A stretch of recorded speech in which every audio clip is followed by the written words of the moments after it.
Well, hi everybody, I'm Bill Whittle and welcome to the Firewall.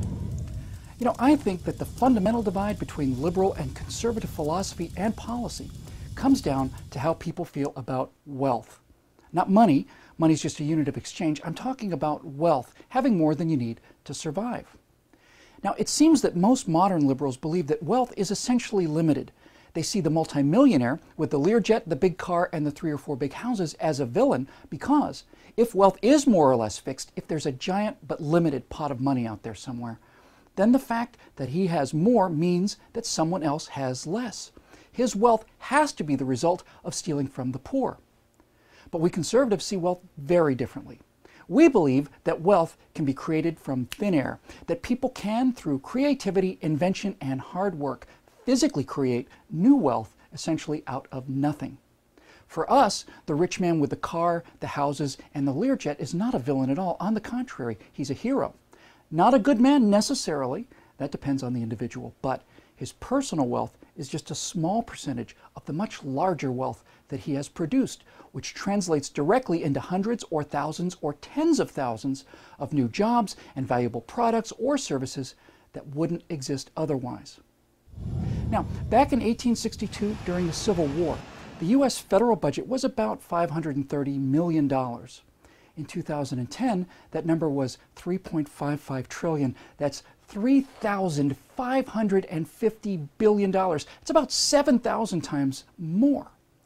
Now, does that mean, in very general terms, just as a milestone, that there is 7,000 times as much wealth in America today as there was back in 1862? Yeah, it absolutely means that. The population of America today is only about 10 times what it was then, but the country is unimaginably wealthier. In 1862, the city that I live in, Los Angeles, looked like this. This was downtown Los Angeles right around the time that the U.S. federal budget was $500 million. Today, Los Angeles looks like this. Now, if wealth is limited, where did all this stuff come from?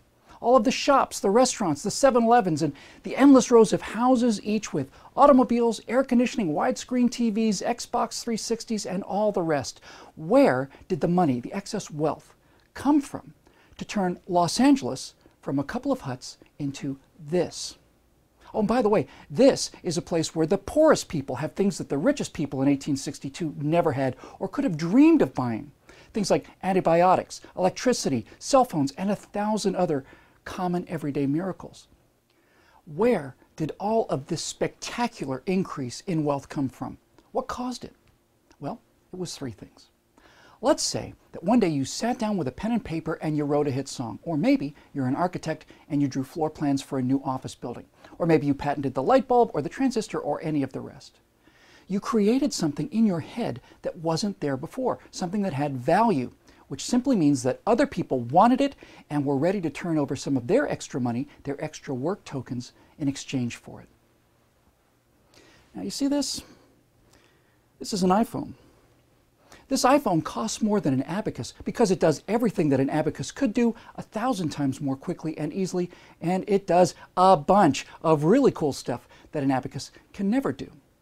We're now able to produce and to own things like iPhones because thousands, actually it's probably millions, of individual people had the mental creativity to make each one of the technologies and components that lets the iPhone do what it does. The raw materials, the plastic and the metal that goes into making this iPhone cost just a few pennies, but the idea, the essence of this iPhone is worth much, much more.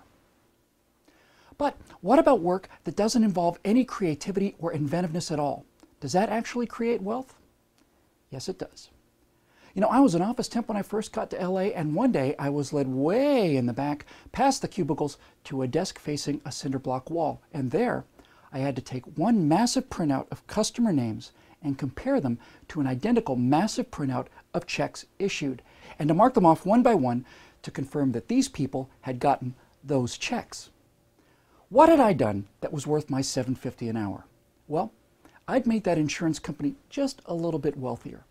By confirming those check mailings, I was reducing loss of customers due to frustration and error. I was reducing the amount of time that higher level, more valuable employees needed to spend undoing the damage caused by unsent checks and all the rest. What I had done was I had added just a little to the complexity of the entire world, and therefore I added a little bit of value because, and this is important, a cross-checked and confirmed list was more valuable than one that wasn't. And of course, they made me just a little bit wealthier too. But even these powerful elements of creativity and complexity fade to insignificance compared to the real engine of wealth creation. Let's say you're a member of a hunting tribe up in the mountains. Your tribe is great at making spears. They're solid, they're straight, and they've got a strong flint spearhead. But you don't get to do much gathering, so your baskets look like old birds' nests. Now, meanwhile, down in the valley is a gatherer tribe. Their baskets are woven tight enough to hold water, but their spears are little better than wobbly sticks. Now, one day, a guy from the hunter tribe meets a guy from the gatherer tribe, and together they agreed to trade one of the hunter's excellent spears for one of the gatherer's top-notch baskets. They both go home, and the question now is, which one of them is wealthier? They both are, and that's the miracle. They both are returning with things that they and their tribe prize more highly than what they gave away simply because they are harder to obtain. They're rarer. But that's just the beginning, you see. The expert spear maker then realizes that if he gets up early and stays up late, he can make more spears than he needs for just himself. And he can trade that extra work for something he considers valuable, a basket, let's say. It motivates him to do more than he needs. The exact same thing is true of the basket weaver. And pretty soon, both of them are employing their idiot sons-in-laws manufacturing spears and baskets. Yes, the guy making and trading the spears gets relatively rich, but the fact is everybody wins. The idiot son-in-law, the guys making the flint spearheads, the entire hunter tribe gets the kind of baskets that they would never have had otherwise, and likewise for the gatherers with their awesome new spears. Now, for our progressive friends who feel that all wealth has to be stolen, yes, the guys with the spears could go out and kill all the gatherers and take all the baskets. And then there'd be no more baskets. Free trade is non-coercive. Both parties only get wealthier when both parties willingly trade what they have for what they want.